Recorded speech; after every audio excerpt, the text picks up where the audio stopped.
Sometimes, the coldest nights are the ones that break the lock on a heart you thought would never open again. If you're here for stories that warm the soul even in winter's darkest hours, don't forget to subscribe so you never miss the next one. The wind off the Willamette River cut through the West Hills like invisible knives, scraping against the glass of the Hale estate. Jonathan Hale stood in the darkened living room, a man who once commanded boardrooms and renewable energy summits, now surrounded only by the quiet tick of a grandfather clock and the faint hum of the heating system. The house smelled faintly of cedar and lemon polish, as if trying to pretend someone had been enjoying the season. It was Christmas Eve. For most of Portland, lights twinkled in windows, music spilled from doorways, and laughter rose above the muffled snow. For Jonathan, there was only the sound of his 7-year-old daughter Ava breathing softly upstairs, her world quieter since her mother's passing 2 years ago. The tree in the corner stood tall but underdressed, as if even the ornaments didn't have the heart to shine. He carried a glass of water to the window, looking down toward the driveway where the snow had gathered in uneven piles. The security lights threw a pale circle onto the garage. At first, he thought the shadows near the bin were raccoons. But then, in the half-light, he saw a small figure, too small to be an adult, too still to be an animal. The figure was a little girl. She wore a heavy coat far too large for her, sleeves covering her hands entirely. Her shoes were mismatched, one pink sandal and one worn-out sneaker, and she was digging into the garbage bin with slow, deliberate motions. Even from here, Jonathan could see the way her hair clung in damp strands to her forehead. Something in his chest shifted, a kind of low, aching recognition. He set down his glass and moved to the door, sliding his coat over his shoulders. Outside, the air hit him like shards of glass. Snow crunched beneath his boots. The girl froze as he approached, her shoulders drawing inward, like a bird ready to flee. "It's okay," Jonathan said softly, crouching a few feet away. "I'm not going to hurt you." Her gaze flicked to him and then back to the bin. Her voice, when it came, was a whisper nearly carried away by the wind. "They're all gone." Jonathan's throat tightened. "Who's gone?" No answer. Her chin dropped toward her chest and she clutched something small in her hand. He extended a gloved hand toward her. "Come inside. It's too cold to be out here." She hesitated. He saw the quick glance toward the road, the calculation of flight versus trust. Then, slowly, she stepped forward. Inside the entryway, the warmth seemed to startle her. Snowflakes melted into the thick carpet under her feet. She looked at the marble floor, the tall ceilings, the golden light spilling from the hallway as if she had stepped into another planet. Ava appeared at the top of the stairs, hair mussed from sleep, wearing a pair of blue flannel pajamas. "Dad?" she asked, rubbing her eyes. Jonathan looked up. "Ava, this is... Actually, I don't know your name yet." The little girl's voice was barely audible. "Harper." "Harper," Jonathan repeated, turning to his daughter. "She's going to come in and get warm. Can you grab one of the blankets from the couch?" Ava disappeared and returned with a thick knit blanket, the one her mother had made the winter before she died. She handed it to Harper, who took it with a tentative grip. Ava smiled, the kind of small smile Jonathan hadn't seen in months. "Do you want some hot chocolate?" Ava asked. Harper shrugged but didn't speak. Jonathan led them to the living room. The fire in the hearth was little more than embers, but he coaxed it back to life, watching the orange glow spread across Harper's pale face. As the two girls sat on the couch, Ava reached into the side pocket of the blanket and pulled out a small hand-sewn doll. The stitching was neat but worn, the fabric soft from years of being held. "My mom made this," Ava said, holding it out. "She said it's for when I feel alone." Harper reached out and touched the doll's hair. She didn't take it, just let her fingers rest there for a moment before pulling them back. as if afraid to claim it. Jonathan went to the kitchen, made hot chocolate with extra marshmallows, and brought it back on a tray. Harper held the mug with both hands, sipping cautiously. He tried to imagine what chain of events had left a 6-year-old digging through garbage on Christmas Eve. The thought settled in his gut like a stone. He'd lost his wife. Ava had lost her mother. But Harper had lost more than he could yet name. An hour later, Ava's head rested on Harper's shoulder as they both dozed on the couch. Jonathan found himself just watching them. In the quiet, Harper stirred, her lips parting slightly.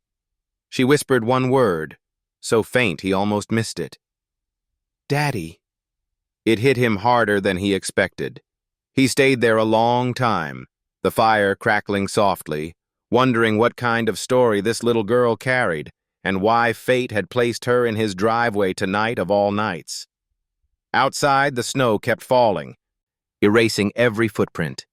Inside, for the first time in a long while, the house did not feel entirely empty. Morning came softly to the West Hills, the kind of pale gray Portland winter light that never seemed to fully commit to being day. Jonathan woke to the faint sound of the heating vents clicking on, followed by a small shuffle of footsteps in the hallway. For a moment he wondered if last night had been a dream. But when he stepped into the hallway, he saw her, Harper, standing outside the guest bathroom, clutching something in her fist like a talisman. Ava was still asleep, sprawled diagonally across her bed. Jonathan crouched to Harper's level. "Did you sleep at all?" She shrugged, eyes fixed on the carpet. The coat she'd worn last night lay folded neatly on a chair, but she still held the small object tightly. "What's that in your hand?" he asked gently. She opened her palm just enough for him to glimpse it, a single brass button, the kind you'd see on an old wool coat. The metal was scratched and dulled by time, but there was a faint engraved swirl in the center. "It was on my mom's coat," Harper said, her voice so low Jonathan had to lean in to catch it. "It's all I have left." Jonathan felt something shift in him again, that same tightness from last night. "That's a pretty important button, then." She nodded, closing her fingers around it like it might vanish if she let go. They moved to the kitchen, where the scent of freshly ground coffee began to fill the air. Jonathan poured a cup for himself and set out toast and scrambled eggs for the girls. Harper ate slowly, almost suspiciously, like she was waiting for someone to snatch the plate away. Each bite was tiny, deliberate, followed by a glance at Jonathan as though gauging if she was allowed more. "You can have as much as you want," he said, refilling her plate without asking. "There's plenty." She looked at the food, then at him, and nodded once. Ava padded into the kitchen, hair sticking up at odd angles. She slid into the seat beside Harper and plunked a battered cloth doll in front of her. "I think she likes you," Ava said. "She?" Harper asked. "My doll. Mom made her. You can borrow her if you want." Harper didn't reach for the doll, but her eyes lingered on its worn fabric face. "I can't keep her," she said softly. "Borrow," Ava repeated firmly, as though that settled the matter. After breakfast, the three of them found themselves in the living room. The fire had died overnight, but sunlight filtered through the tall windows, touching the Christmas tree's sparse ornaments. Jonathan suggested they make paper snowflakes to hang in the windows. Ava fetched construction paper and safety scissors from the craft box in the hall closet. Harper sat cross-legged on the rug, watching Ava fold a piece of paper into neat triangles. Jonathan joined in, his own folds clumsy but precise enough to pass Ava's inspection. When Harper finally picked up a piece of paper and began cutting, Jonathan noticed the care in her movements, slow, symmetrical, deliberate. When she unfolded her snowflake, she held it up to the light. "It looks like the earrings my mom wore," she murmured, on days she had to pretend everything was fine. Ava tilted her head. You can hang it anywhere you want. Here, Harper said, pointing to the tall front window beside the tree. Jonathan taped it in place, the delicate pattern catching the light. Something about it, fragile yet deliberate, reminded him of Harper herself. By late morning, the air inside the house felt different, less heavy. Ava chattered more than she had in months, asking Harper about her favorite colors, games, and songs. Harper's answers were short, but each one carried the weight of someone deciding whether to trust. When Ava excused herself to run upstairs for another toy, Jonathan stayed at the table with Harper. Do you know how long you've been out on your own? Harper's eyes dropped to the table. A while. Jonathan didn't press. Instead, he stood and poured himself more coffee. In his mind, the questions stacked up like case files. Who had been looking for her? Was anyone? And if they were they the kind of people she should go back to? That afternoon, Dr. Morrison arrived for his scheduled house call. Jonathan had called him late last night after Harper's skin felt too hot against his hand. The older man stepped inside with his black medical bag, shaking snow from his coat. "This is Harper," Jonathan said. "She had a fever last night." Dr. Morrison crouched in front of her. "Mind if I take a quick look?" Harper's gaze darted to Jonathan. He nodded encouragingly, and she allowed the doctor to press the cool end of a stethoscope to her chest. "Breathing sounds clear," Morrison said after a moment. "Just a bit run down, maybe from being outside in the cold. She'll need rest, fluids, and regular meals." He turned to Jonathan. "But Jonathan, you'll want to look into her situation quickly. Kids in her position. Well, the system can be complicated." Jonathan nodded grimly. "I've already reached out to a friend in Seattle who's a family lawyer." When Morrison left, Harper lingered by the window, holding her button in one hand and Ava's doll in the other. She didn't seem to realize she was holding both. That night, after dinner, Ava insisted Harper take the guest room. Jonathan brought in extra blankets. Harper stood in the doorway, looking at the neatly made bed as though it were something out of a magazine. "Do you need anything else?" Jonathan asked. She shook her head. When he closed the door, he thought he heard her voice, barely above a whisper. "Thank you." It was the first time she'd said those words to him. Jonathan went to bed knowing that whatever wall she'd built around herself had its first small crack. The next morning broke with a rare gift: sunlight in Portland. It streamed through the tall windows of the Hale estate, catching in the faint frost patterns along the glass. Jonathan found himself in the kitchen early, brewing coffee and toasting bread, listening to the unfamiliar sound of 2 sets of small footsteps upstairs instead of one. When Ava and Harper emerged, they were still in pajamas. Ava's hair was in wild tangles, and Harper's oversized sweatshirt nearly swallowed her frame. The brass button was looped onto a piece of string now, hanging around her neck like a necklace. Jonathan noticed that change immediately. It was no longer clenched in her fist, but worn openly. "Morning," he greeted. "I thought we might do something different today." Ava slid into her usual seat. "Like what?" Jonathan smiled. "Window decorations. I found a box of old craft paper in the hall closet. Thought we could make some snowflakes to hang up." Ava's eyes lit up. Harper glanced toward the front window where her first snowflake from yesterday still hung, delicate and alone. "We could make a whole storm," Harper murmured. An hour later, the dining table was a sea of folded paper, scissors, and the curled edges of discarded scraps. Ava cut with abandon, her snowflakes wide and jagged. Harper, by contrast, folded hers with precision, the designs symmetrical and complex. Jonathan joined in, his own attempts somewhere between the two styles. They hung the snowflakes in rows across the big front windows. The house began to feel less like a place in mourning and more like a place preparing for celebration. As Harper taped her third snowflake, she spoke without looking up. "My mom used to wear earrings shaped like this," she said softly. "She wore them on days she had to pretend everything was fine." Jonathan paused. "Did pretending help?" Harper shrugged. "Not really, but she said sometimes you have to smile so other people don't worry." Ava stepped forward and hung one of her own snowflakes right beside Harper's. "You don't have to pretend here," she said. Harper looked at her, a flicker of something unguarded passing over her face.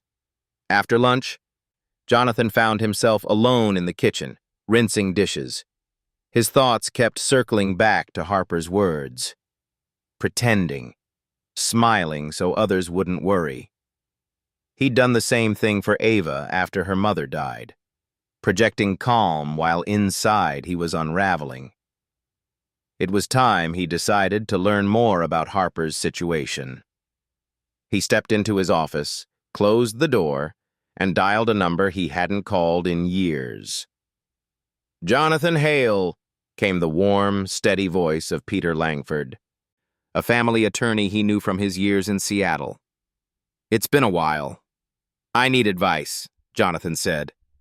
"There's a little girl staying here. Found her digging through the trash outside my garage on Christmas Eve. Name's Harper. I don't know her full history yet, but she mentioned her mother in the past tense. I'm concerned about where she'll end up if the state steps in." Peter's tone shifted, becoming all business. "If you want to keep her here, even temporarily, we need to file for emergency protective custody. Oregon has specific guidelines. Proof she's safer with you than anywhere else. That means medical reports, statements from witnesses, anything that shows she's at risk elsewhere." "I can get medical notes from Dr. Morrison," Jonathan said, "and Ava can tell you how Harper's been doing here." "A child's testimony can help, but keep it minimal," Peter advised. "I'll email you the paperwork." Time is critical in cases like this. Jonathan thanked him and hung up, feeling the weight of the decision settle over him. He was stepping into something that could get messy: courtrooms, hearings, the scrutiny of social services, but he didn't see another option. When he rejoined the girls in the living room, Ava was teaching Harper how to fold a paper crane. "It's like magic," Ava said. "You just have to trust the folds." Harper's first crane was lopsided, but she smiled, actually smiled, when it stood upright on the table. Jonathan sat down with them. "Harper," he began gently, "how would you feel about staying here for a while? I mean, not just tonight or tomorrow. Really staying." Harper looked down at the crane, running her fingertip along its paper wing. "I don't want to go anywhere else," she admitted. "Everywhere else. Feels like waiting for someone to leave." "Then we'll do what we can to keep you here," Jonathan said. She nodded once. A small movement, but it felt like a door opening just enough for him to see inside. That night, after Ava went to bed, Harper lingered by the fireplace. She traced the string of the button around her neck and finally looked up at Jonathan. "Do you think things can stay good forever?" He chose his words carefully. "I think if enough people work to keep them good, they can." She seemed to weigh that answer, then slipped away to her room. Jonathan sat by the fire long after the house fell quiet, aware that the first crack in the ice around Harper had formed. But he also knew that cracks could let in warmth, or they could shatter everything if the wrong pressure was applied. 2 days after Christmas, the snow along the West Hills had crusted over into a brittle, glittering shell.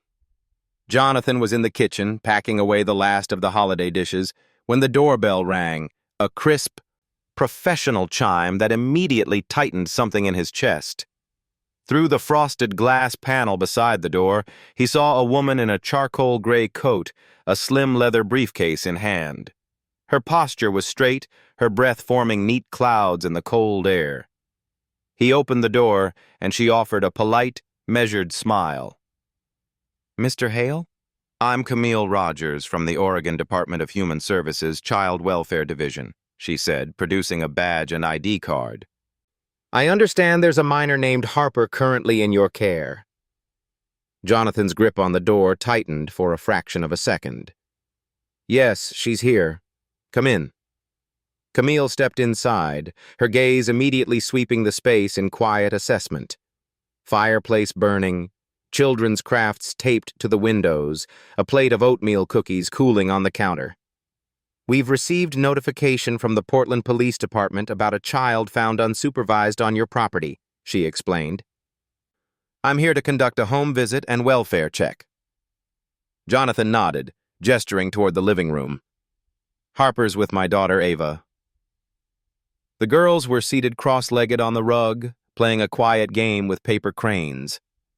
Harper looked up first, eyes narrowing in that guarded way Jonathan had come to recognize. Ava leaned closer to her, almost instinctively. Camille crouched to Harper's level. Hi, Harper. My name's Camille. I'm here to make sure you're doing okay. Is it all right if we talk for a bit? Harper didn't answer. Her fingers closed around the brass button at her neck. Ava spoke up instead, her voice firm. She's fine here. Camille's gaze shifted between them, noting the subtle way Harper leaned toward Ava. That's good to hear, she said gently. Harper, have you been comfortable? Enough to eat?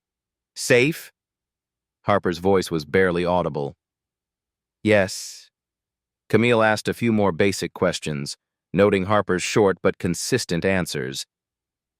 Then she moved through the house, inspecting rooms, checking for safety hazards, and making notes on a slim tablet. She asked about sleeping arrangements, medical care, and Jonathan's capacity to provide long-term stability. Jonathan provided what documentation he could. Dr. Morrison's recent health note, photographs of Harper's space, a printed email exchange with his attorney. Camille scanned each item before sliding it into her briefcase. On her way out, she paused at the front window, where Harper's snowflake still hung among dozens of others. These yours? She asked Harper. Harper nodded once. They're beautiful, Camille said, smiling. Just as Camille reached for the doorknob, the low rumble of a diesel engine sounded from the street. Harper froze, her eyes widened, breath quickening. She dropped the paper crane she was holding and scrambled toward Jonathan, arms wrapping tight around his waist. Please, she whispered urgently. Don't let them take me. Jonathan crouched, steadying her small, trembling frame. You're safe. I'm right here. Camille witnessed the exchange, her expression tightening ever so slightly. She glanced out the window to see a delivery truck idling before pulling away, its tires crunching over snow. When Harper finally loosened her grip, Jonathan stood and met Camille's gaze. That's what she's like whenever she hears a truck outside. There's more to her story than she's ready to tell. Camille nodded slowly. I'll be including my observations in the report. For now, she stays here while the investigation proceeds. But Mr. Hale, be prepared. If any biological relatives file a petition, we'll have to review it. I understand, Jonathan said. Camille closed her briefcase. I'll be in touch. After she left, the house felt colder despite the fire still burning. Harper lingered close to Jonathan the rest of the day, shadowing him from room to room. Ava stayed beside her, whispering small reassurances whenever Harper's hand strayed toward the button at her neck. That night, when Jonathan checked on them before bed, the girls were asleep in Ava's room. Ava curled protectively toward Harper, the doll tucked between them. Jonathan stood there for a long moment, knowing Camille's visit had only been the first ripple in a much larger wave heading their way. The day after Camille's visit, the winter sky over Portland returned to its usual slate gray. Jonathan sat in his office, the glow from his desk lamp casting a circle of light over the papers spread before him. Legal forms from Peter Langford, Dr. Morrison's medical note, and the beginnings of a timeline pieced together from Harper's few scattered words. But even with those fragments, there were gaps, gaping holes where an entire life should have been. By mid-morning, Jonathan was on the phone with Peter. "I need more than Harper's word," he said. "If I'm going to keep her here, I need to know what happened to her before she ended up outside my house." Peter's voice was steady, deliberate. "I've made a few calls. You might not like what I found." Jonathan leaned back in his chair. "Go on." "Harper was placed in a foster home in Gresham about 6 months ago," Peter explained. "The couple, name of Brannigan, were later investigated for welfare fraud, submitting false reports to keep their state stipend while neglecting the kids. When the investigation started, Harper was misplaced. The official term is absconded from placement. No one filed an immediate missing person report because they assumed she'd been picked up by extended family." Jonathan's jaw tightened. "Extended family? There's a man, Mark Ellison, who's come forward claiming to be her maternal uncle, lives in Salem. He's got a criminal record for assault and a restraining order from an ex-partner, but he's also the only living relative on paper." Jonathan swore under his breath. "And now he's trying to get custody?" Peter's hesitation was answer enough. "Yes, he's filed an intent to petition.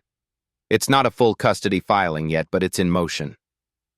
Jonathan, if this goes to court, his blood relation will carry weight unless we can show he's unfit." Jonathan looked toward the living room, where Ava's laughter mingled with Harper's softer voice. "I'm not letting her go back to someone like that." After ending the call, Jonathan stepped into the kitchen. The girls were at the table, Ava braiding Harper's hair while Harper clutched her brass button like an anchor.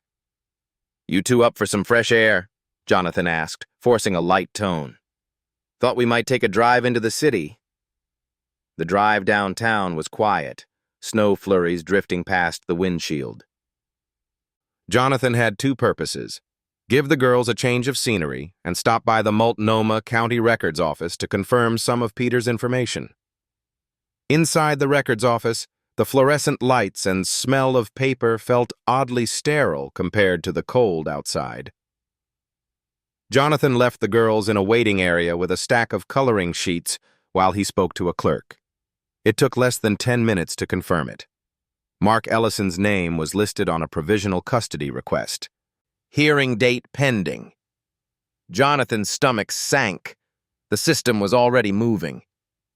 Back at the house that evening, Jonathan sat with Harper by the fire. Ava had gone upstairs to shower, leaving them in the warm flicker of the hearth.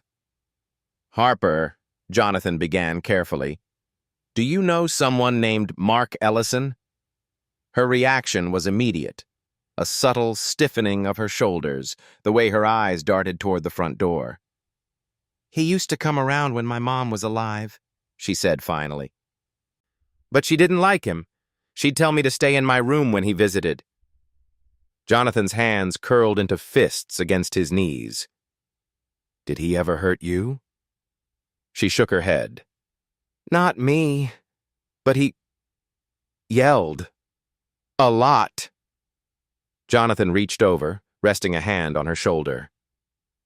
"I need you to know something.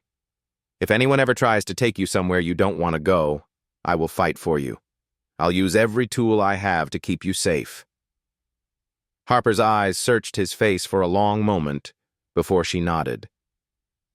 "Okay." That night, after the girls were in bed, Jonathan sat at his desk drafting an email to Peter. The subject line was simple: prepare for battle. He didn't know yet how the hearing would play out, but he knew one thing with absolute clarity. Mark Ellison might have blood, but Jonathan had something far stronger. He had the truth, and he had Harper's trust. The first Monday of the new year dawned without sunlight, the city still wrapped in its winter gray. Jonathan had been up since before dawn, not because of an alarm, but because his mind wouldn't stop rehearsing arguments. Every version of the coming hearing played out in his head. What the judge might ask, what Mark Ellison might say, and what he needed to do to make sure Harper stayed safe. The hearing at Multnomah County Family Court was only supposed to determine temporary custody, but Jonathan knew better than to underestimate the stakes. In situations like this, temporary often set the tone for everything that followed. By 8 o'clock, Ava was at a neighbor's for the day. Harper sat in the passenger seat beside Jonathan, her brass button necklace clutched tightly in her fist. She hadn't said much all morning. He kept his voice calm, as though they were simply running an errand. "It's going to be okay," he said as they pulled into the parking lot beside the courthouse. "Peter will be there. We've got Dr. Morrison's note and Camille's preliminary report. We're ready." Harper nodded once, her eyes scanning the crowd near the courthouse steps. Jonathan followed her gaze and spotted him. Mark Ellison. He looked exactly like the type of man Jonathan had hoped Harper would never see again. Thick-set, unshaven, wearing a leather jacket that looked older than Harper herself. His eyes found them almost instantly, and his mouth twisted into something between a smirk and a glare. "Jonathan Hale," Mark said as they approached. "You've got something that belongs to me." Jonathan kept his voice even. "Harper isn't a something. She's a child, and she's safe where she is." Mark's smile didn't reach his eyes. "We'll see what the judge thinks." Inside, the family court waiting area buzzed with quiet tension. Jonathan spotted Peter Langford, tall, silver-haired, with the calm demeanor of someone who'd fought 1,000 battles like this. He shook Jonathan's hand, then crouched to Harper's level. "I'm Peter. I'm here to help your friend Jonathan make sure you're okay. You don't have to talk unless you want to." Harper gave him a small nod. At 9:15, they were called into courtroom 3. The space was smaller than Jonathan expected, its pale wood paneling and high windows giving it a strange mix of formality and intimacy. The judge, Honorable Evelyn McCarthy, sat at the bench, her robe crisp, her gaze sharp. Peter leaned toward Jonathan. "Remember, clear, factual, and focus on Harper's best interests. Let me handle the legal framing." The hearing began with the clerk reading the case file. Mark's petition for temporary custody was based on biological kinship and intent to provide a stable home environment. Jonathan nearly scoffed at the last part, but kept his face neutral. Mark's attorney, a wiry man with a too-bright tie, went first. He painted a picture of Mark as the only surviving family member, a man who had fallen on hard times but was ready to step up for his niece. He even had the gall to mention honoring the memory of her late mother, a claim that made Harper shrink into her seat. When it was Peter's turn, his voice was calm but carried a weight that filled the room. "Your Honor, the petitioner's claim rests solely on blood relation. My client, Mr. Hale, has provided Harper with a safe, stable environment since the night of December 24th, when she was found digging through refuse in freezing temperatures. The petitioner has a documented history of violent conduct, including assault charges, and is currently unemployed with no verified housing stability." Peter handed over Dr. Morrison's medical report, which noted Harper's malnourishment and anxiety symptoms upon arrival at the Hale home. He also submitted Camille Rogers' preliminary assessment from DHS, highlighting Harper's attachment to both Jonathan and Ava, and her visible distress at the thought of being removed. Judge McCarthy studied the documents for a long moment before looking at Mark. "Do you dispute any of this, Mr. Ellison?" Mark shifted in his seat. "That's all in the past. I can change. She's my blood." "Blood," Peter said, his voice still measured, "does not guarantee safety. Nor does it outweigh the harm of uprooting a child who has begun to recover from trauma." The judge turned to Harper. "Sweetheart, I don't want you to feel pressured, but do you want to tell me anything about where you'd like to stay right now?" Harper's eyes flicked to Jonathan, then down to her lap. I don't want to go with him," she said softly. "I want to stay with Jonathan and Ava." The words seemed to hang in the air for a beat longer than necessary. Mark's jaw tightened, but he said nothing. Peter gave Jonathan a subtle nod. This was the moment that could tip the balance. Your Honor, given the evidence, we request that Mr. Hale be granted temporary custody pending the full investigation. This will allow Harper to maintain stability while her circumstances are reviewed. Judge McCarthy leaned back, considering. The courtroom was silent except for the faint scratch of her pen against paper. Finally, she looked up. Mr. Ellison, your petition for immediate custody is denied. Mr. Hale, you will retain temporary guardianship of Harper until the completion of the Department of Human Services investigation. A review hearing will be scheduled in 60 days. Jonathan exhaled slowly, only realizing then how tightly he'd been holding his breath. Mark stood abruptly, muttering something under his breath as he stalked toward the door. Harper instinctively leaned closer to Jonathan. He placed a steady hand on her shoulder. Outside the courthouse, the air was sharp but strangely lighter. Harper still held her brass button, but her fingers were relaxed around it for the first time since they'd left the house. You did great in there, Jonathan told her. She looked up at him, a hint of surprise in her eyes. I was scared. That's okay, he said. Being brave doesn't mean you're not scared. It means you speak up anyway.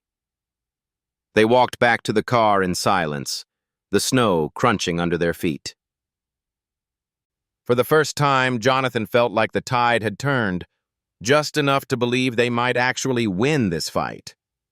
But he also knew Mark Ellison wasn't the type to accept defeat quietly. The storm had passed for today, but more clouds were gathering on the horizon. The drive home from the courthouse was quiet, not the tense silence of earlier in the morning, but a softer, weary kind. Harper sat in the back seat, forehead resting against the cold glass, her small breath fogging the window. Jonathan kept glancing at her in the rearview mirror, catching the occasional twitch of her fingers as they toyed with the brass button on its string. They'd won, for now. The judge's ruling meant Harper would stay with him at least until the next hearing. But Jonathan knew that temporary could mean anything in the language of the court. It could be a step toward permanence, or a pause before a fight resumed. By the time they reached the Hale estate, the early winter dusk was already settling over West Hills. The house glowed from within. Ava must have turned on the Christmas lights before they left that morning. Harper followed Jonathan inside, shoulders hunched against the chill. I was thinking, Jonathan began, hanging up his coat. It's time you had a room of your own. Harper blinked up at him. I already have the guest room. That's temporary, Jonathan said with a smile. I'm talking about a real room, one that's yours, with your name on the wall if you want it.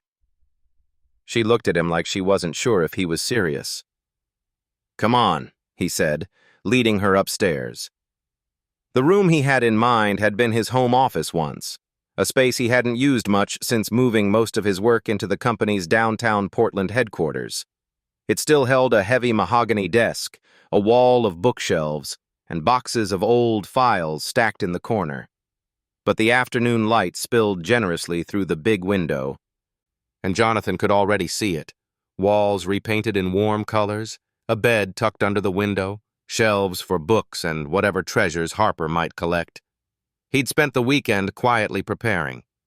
The desk had been moved into storage, the walls stripped of framed certificates, and the carpet deep cleaned. In one corner, still wrapped in plastic, sat a white twin bed frame and a matching dresser.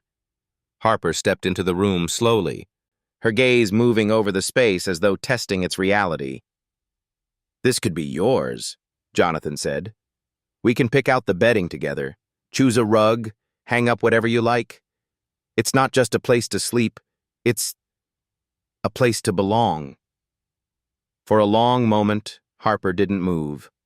Then she walked to the center of the room and turned in a slow circle. It's big, she said softly. Jonathan chuckled. You'll grow into it.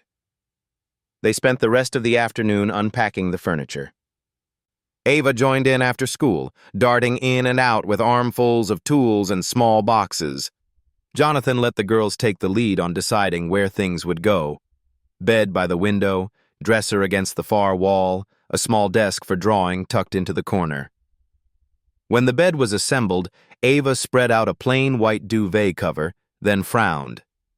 "It's too boring." "That's where the fun part comes in," Jonathan said, handing Harper a small paper bag. Inside were vinyl wall decals, snowflakes, stars, and, in bold cursive letters, Harper Elaine. Harper froze, eyes fixed on the name. "That's not my last name." Jonathan crouched beside her. "Not yet. But if it's okay with you, I'd like to make it official one day. No pressure. For now, it's just a reminder that this is your space." She traced a finger over the letters. "Can we put it above the bed?" "Anywhere you want." Ava helped her peel the backing from each letter, pressing them gently onto the wall. When they stepped back, Harper Elaine stretched across the pale paint, framed by a scattering of stars. The sun had set by the time the last snowflake decal was in place. Harper stood at the doorway, taking in the transformation. Jonathan placed a small nightstand beside the bed, setting a lamp with a soft amber shade on top. "You can keep your button here at night," he said. "Safe, but close." Harper hesitated, then slowly slipped the string from around her neck. She opened the nightstand drawer and placed the brass button inside, resting it gently on the felt lining. Her hands lingered over it for a moment before she closed the drawer. Jonathan felt the significance of that small action.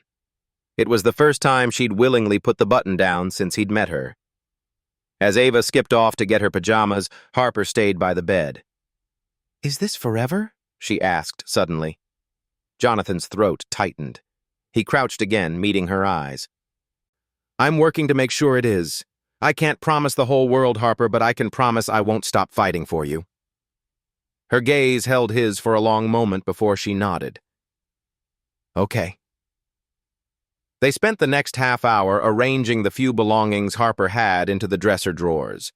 2 changes of clothes Jonathan had bought, a scarf Ava had knitted with more enthusiasm than skill, the folded paper crane from their snowflake day. The doll Ava had loaned her found a home on the pillow, leaning against the headboard as though keeping watch. After tucking both girls into bed, Ava in her own room, Harper in hers, Jonathan stood in the hallway for a long time, staring at the soft glow spilling from under Harper's door. For the first time since that cold Christmas Eve, he felt a sliver of something he hadn't dared to in years. Hope. Downstairs, he poured himself a glass of water and sank into the couch. The house was quiet again, but it wasn't the hollow quiet from before. This was the hush of a place where people slept under the same roof because they wanted to, not because they had nowhere else to go. Upstairs in her new room, Harper lay awake for a while, eyes on the letters above her bed. Her fingers itched to reach for the button, but she left it where it was, in the drawer, safe. Tonight, the stars on the wall were enough. The first week of January slipped by with a gentler rhythm than Jonathan had expected. The air in the house felt warmer now, not because the thermostat was set higher, but because laughter drifted down the halls again.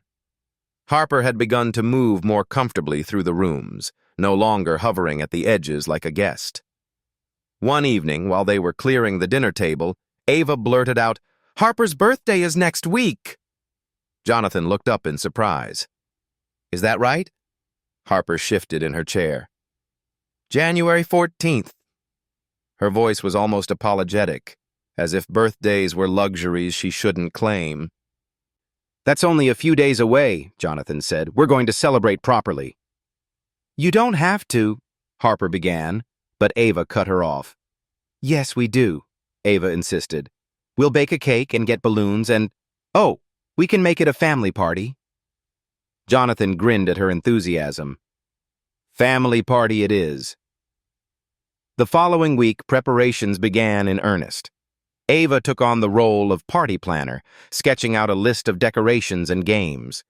Jonathan handled the logistics, ordering a cake from a bakery in downtown Portland, arranging for a few of Ava's friends to come over, and buying Harper a small stack of presents, a warm winter coat, a set of watercolor paints, and a hardcover copy of Anne of Green Gables. The morning of Harper's birthday dawned bright and cold. Jonathan decorated the living room with strings of paper snowflakes, a mix of Harper's and Ava's handiwork. The cake, a simple vanilla with buttercream frosting, sat on the dining table under a glass dome, its sides painted with delicate blue and white flowers. Harper came downstairs wearing a new sweater Jonathan had left outside her door. She froze when she saw the room. "Happy birthday!" Ava shouted, running to hug her. Harper's cheeks flushed pink. "I've never had a party before." Jonathan's smile softened. "Then we'll make this one worth remembering." The first part of the day was light and full. Games in the living room, laughter echoing up the staircase, hot chocolate breaks between rounds of hide and seek. Harper stayed close to Ava at first, but by mid-afternoon she was smiling easily, her voice carrying into the kitchen as she joined in the chatter. Jonathan was in the kitchen slicing extra fruit for the table when he saw a flicker of movement outside the front window. His stomach tightened before he even registered the figure. Mark Ellison, standing on the sidewalk just beyond the gate. The man wasn't making a scene, but the sight of him on this day felt like an intrusion. Jonathan stepped to the front door and opened it just enough to speak. "What are you doing here?" His voice was low, firm. Mark's hands were jammed into the pockets of his leather jacket. "Just wanted to wish my niece a happy birthday. Thought I might give her a present." "She doesn't need anything from you," Jonathan said, his jaw tight. "I'm still her uncle," Mark replied. "And the fight's not over." His gaze slid toward the house. "You can't keep her from me forever."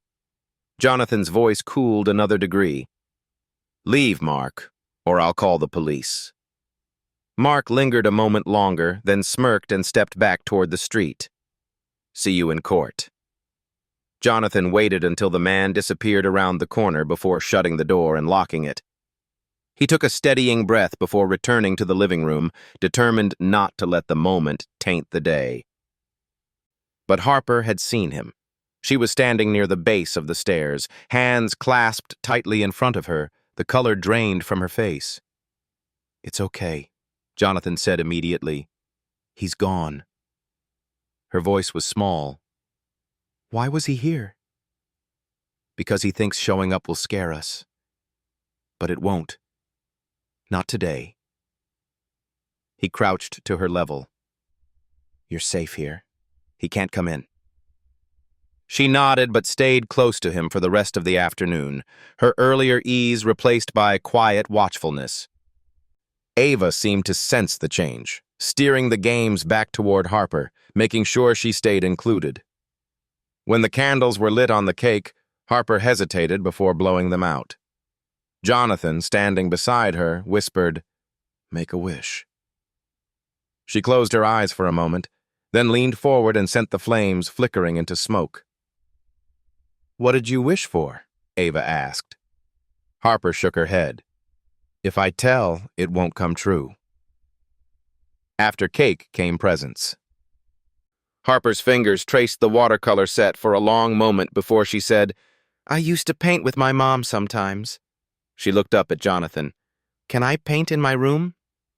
"You can paint anywhere in the house," he said. "It's your home." That night, after the guests had gone and Ava was upstairs in her room, Harper lingered in the living room, tidying stray ribbons. Jonathan sat on the couch, watching her in the lamplight. "You know," he said gently, "your wish. It doesn't have to stay a secret from me. Only if you want to tell." Harper set down the ribbon in her hand. "I wished I could stay here forever." Jonathan's chest tightened. "That's my wish, too." She hesitated, then added, "When I saw him outside, I thought maybe he'd take me away before I could say it out loud." Jonathan shook his head. "Not while I have anything to say about it." She studied him for a moment, as if measuring the weight of his promise. Then she climbed onto the couch beside him, curling into his side. "Okay," she said simply. Jonathan rested an arm around her small shoulders, feeling the fragile, fierce bond between them settle deeper.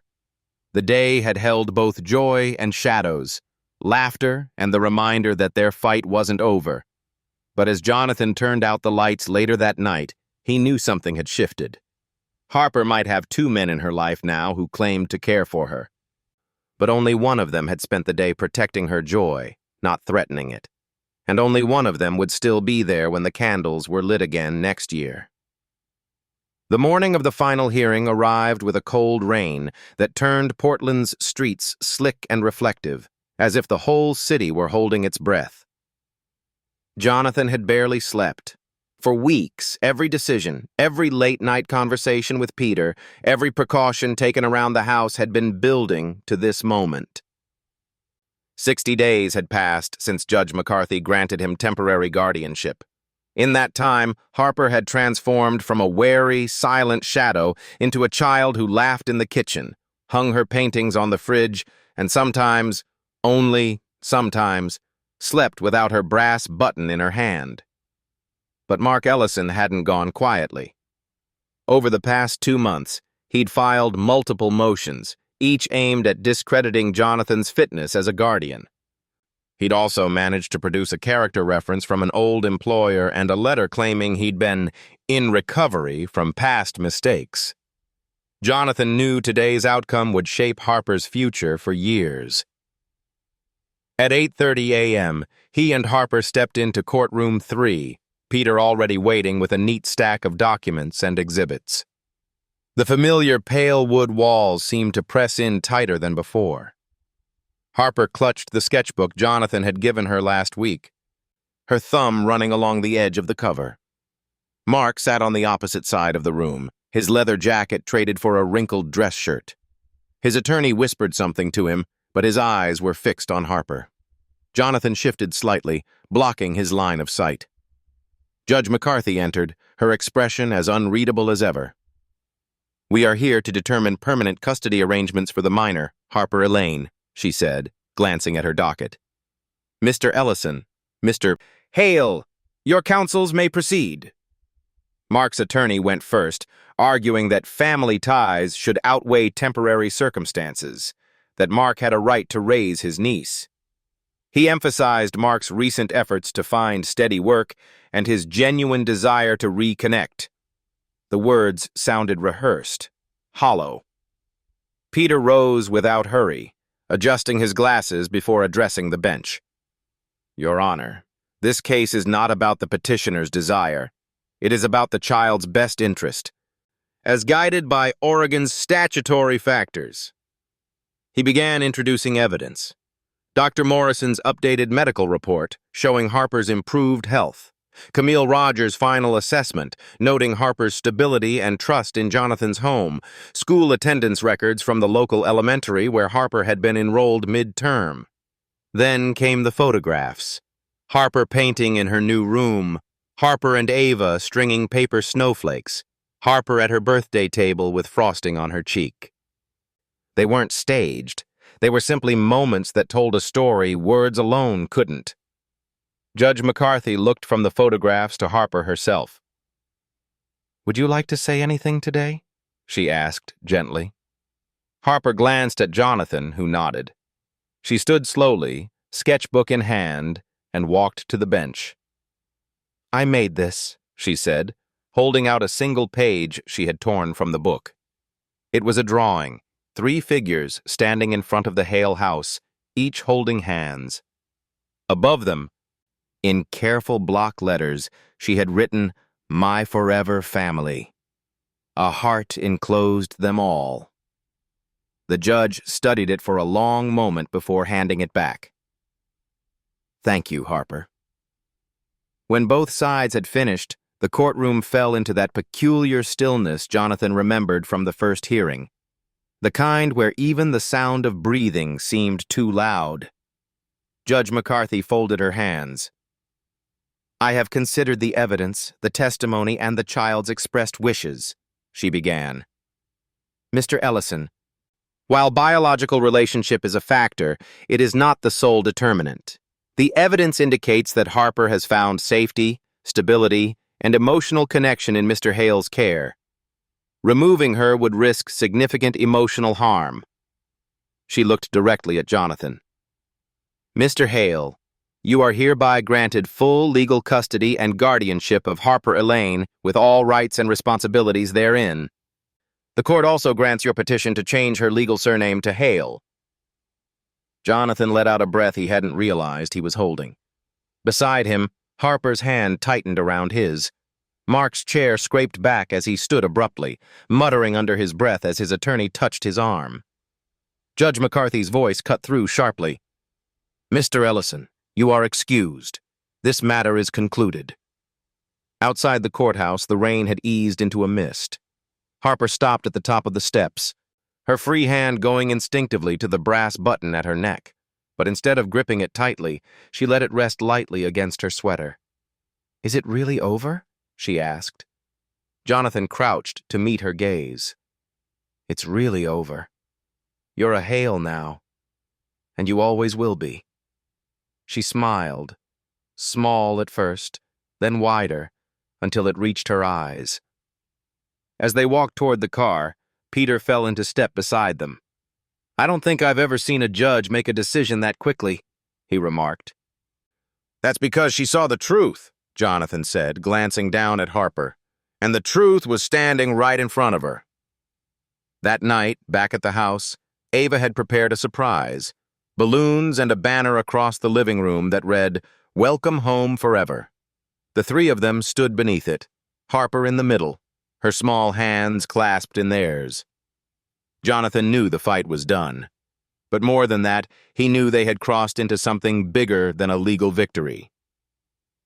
They were a family, by choice, by promise, and now, by name. The rain that had followed them home from the courthouse turned overnight into a hush, the kind of Portland quiet that seems to grow from the moss itself.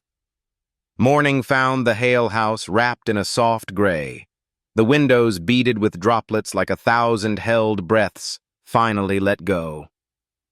In the kitchen, Jonathan warmed milk on the stove while Ava measured cocoa powder with the solemn concentration of a chemist. Harper sat at the breakfast bar in her new sweater, chin on her folded arms, watching the steam shoulder its way out of the little pot. "Special occasions get special cocoa," Ava announced, sliding a mug toward Harper with a flourish that would have impressed a maitre d'. "Today's occasion is forever." Harper smiled, the corners of her mouth lifting as she cupped the mug. She looked smaller than her sweater and larger than the child she had been in December. Both things true at once, and both things beautiful. The brass button lay against her chest, no longer defended in a fist, simply resting where it could hear her heart.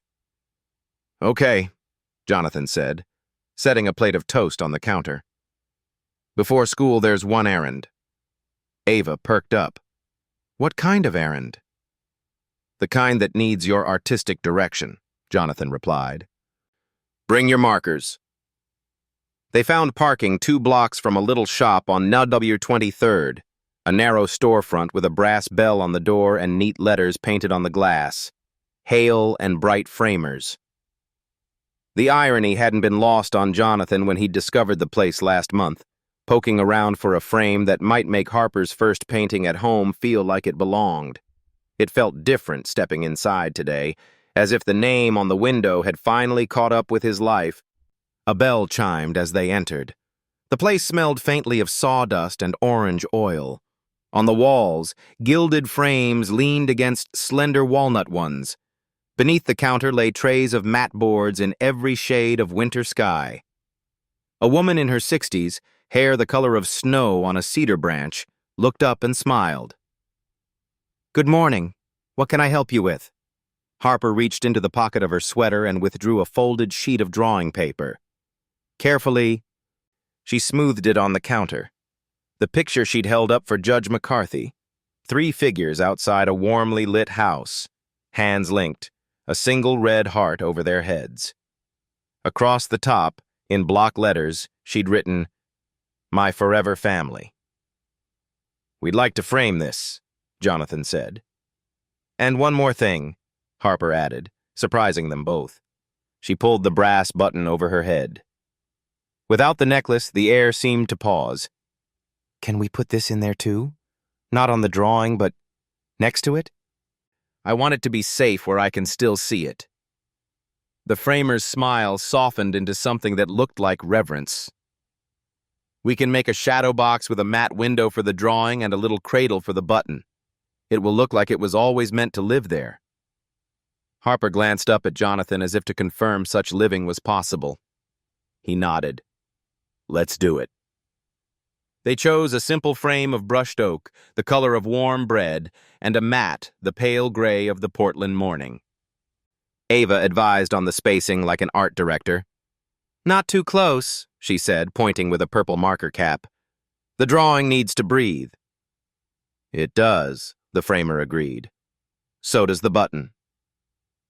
They left the picture with their names on a slip of paper. Harper hesitated as she surrendered the button, fingertips lingering a heartbeat longer than necessary. "Will you keep it safe while it's here?" "I'll guard it like it's my grandmother's wedding ring," the woman promised. "Come back tomorrow afternoon." Outside, Harper walked between Jonathan and Ava, hands tucked into both of theirs. She kept glancing down at the empty space at her collarbone as though checking for a phantom weight, and then, increasingly, she looked up instead, at the canopy of winter trees stitched across the sky. A space had been made, and it was filling with light.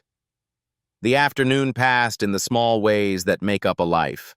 Homework at the dining table, a phone call from Peter who insisted he didn't cry in courtrooms as a rule, and then sniffed audibly.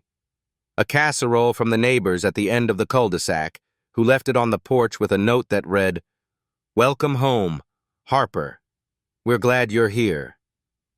A flurry of texts from Jonathan's team at the renewable energy firm, all variations on the same gentle astonishment that their captain could also be a harbor.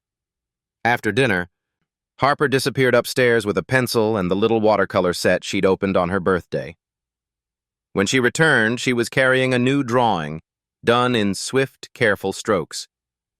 She had drawn herself the night they met, tiny beside the garbage bin, moonlight shivering on the snow. But something in the perspective was different. The girl's face wasn't turned down into the shadows. She was looking out, past the frame, as if she had spotted someone at a window and decided not to run. Harper held it out. "I want this by the door," she said, "so I remember where I was standing when everything changed." Jonathan swallowed. "We'll hang it tomorrow. I know the perfect place." Ava tapped the paper gently. "I like that she's not alone in this one," she observed. Harper frowned. "But there's no one else in the drawing." "There doesn't have to be," Ava said. "You can feel it." They ended the night by the fire, the living room warmed by the steady companionship of flames. Ava fell asleep first, cheek against the arm of the sofa, an open library book tented on her chest like a small roof. Harper stayed awake longer, tracing invisible patterns on the glass of the coffee table. At last she looked up, eyes bright in the lamplight. "I didn't know forever could feel quiet," she said, almost to herself. Jonathan smiled. "Most of forever is made of quiet things." "And some cocoa," Harper added, and he laughed, because that too felt true. The next day, Portland put on its best winter sun, the kind that doesn't warm your skin so much as your sense of direction. After school pickup, they drove back to the framing shop. The bell chimed them into the orange-scented quiet. The framer appeared with a wrapped parcel and the satisfied look of someone presenting a small miracle. When she peeled away the paper at the counter, Harper exhaled a sound that Jonathan would think about for years. The drawing sat like a window inside the oak. Harper, Ava, and Jonathan between the columns of the house, the red heart steady above them. To the right, in its own small opening, the brass button rested on a linen cradle, its scratched swirl catching a thread of light. "It's perfect," Harper whispered. The woman's eyes shone. "That little thing has stories." "It does," Harper said. "But now, it has a place." They carried the frame to the car like a ceremonial object. Back home, Jonathan measured the center of the living room wall, the space above the piano, where sound and memory already knew how to linger. Ava fetched the small step stool. Harper held the frame as if balancing a sleeping bird. "Ready?" Jonathan asked. Harper nodded. "Ready." He set the hardware hooks, then guided the frame up, the three of them maneuvering like a crew raising sail. When the weight settled into the wall and they stepped back, the room changed. Or maybe they changed, seeing themselves pinned gently but irrevocably to a story they had chosen together. Under the frame, on the narrow shelf that ran the length of the wall, Harper set the second drawing, the girl by the bin, turning toward the window. On the back of it, in careful pencil, she had written, "Thank you for seeing me." Jonathan didn't trust his voice right away. He swallowed once, then found it. "You rescued us too," he said, the words as plain and true as the grain of the oak. Harper's head tilted. "I did?" "You reminded this house how to listen," Jonathan said. "You reminded me how to be a dad who is here, not just a man who provides." Ava, never one to let a moment sail by uncelebrated, produced a roll of blue painter's tape from nowhere and marked a tiny X on the floor beneath the frame. "This," she declared, "is the spot where we stand when we need to remember." "Remember what?" Harper asked. "That we belong to each other," Ava answered matter-of-factly. The evening stirred around them, dinner to make, a science worksheet about salmon runs, piano practice that sounded more like raindrops than Bach. But even through the common clatter, the room held something new. It wasn't just the frame. It was the way the three of them glanced at it in passing, like you do with a family portrait that tells not only who you are, but who you chose to be. Late, after Ava's lamp clicked off and the house fell into its warm, practiced hush, Harper padded downstairs in her socks. Jonathan, at the dining table with a spread of spreadsheets and a glass of water gone warm, looked up as she hovered in the doorway. "Can't sleep?" he asked softly. She shook her head. "I keep thinking about the old places we lived. I'm trying to remember the good parts so I don't feel bad for leaving them behind." Jonathan pushed his chair back and patted the one beside him. "Tell me a good part." Harper climbed up, knees tucked under her nightgown. There was a kitchen in Gresham that smelled like oranges. The lady who lived there put cloves in them at Christmas and made patterns. It didn't last, but the smell did. Jonathan nodded. "We can make that smell here." "And once," Harper continued, "we lived near a park with a big cedar. If you pressed your ear against it, you could hear the tree talking." "What did it say?" She thought. "Mostly that everything is slow and that slow is okay." Jonathan rested his elbows on the table. The tree was right. They sat quietly a while, the framed picture watching from the living room with the patience of oak. Finally, Harper slid down from the chair. "I keep wondering where the button used to be before it was my button." Jonathan considered. "On your mother's coat, certainly. Before that, maybe on another coat. Maybe on a uniform that saw good work done. Buttons travel the world quietly, keeping things together." Harper's eyes warmed. "I like that." At the doorway, she paused, gaze drawn again to the shadow box. "Good night," she told it. Then, almost shyly, "Sleep well." In her room, she opened the nightstand drawer out of habit, touched the empty felt with 2 fingers, and closed it again. The emptiness didn't frighten her. It felt like a drawer ready to hold other small, good things. Sea glass, a note from Ava, a feather from Forest Park when they went in spring. She slipped into bed and watched the vinyl stars above her head find their places. When sleep came, it came as it sometimes does to children who have crossed a long winter, to the sound of a house that breathes with them, to the certainty that morning is not a guess but a promise. On Saturday, they drove out of the city toward the gorge, past washed stone and winter-bright moss, the highway unspooling like a ribbon tossed toward the river. At Multnomah Falls, the water thundered into its own weather.